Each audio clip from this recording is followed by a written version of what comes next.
folks, I have number 731 to show you today. It's a walnut and pistachio 5-string banjo.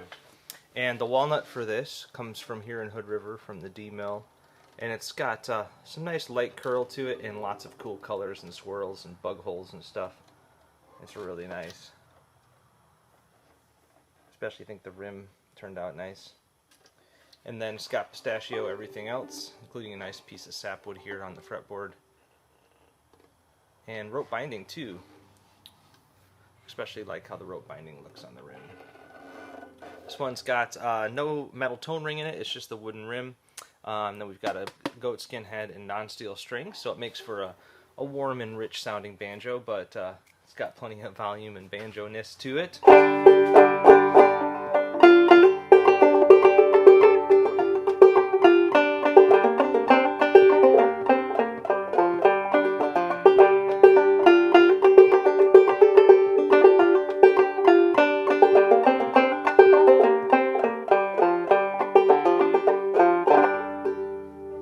And also we added the armrest on this one, which some folks think really makes it more comfortable.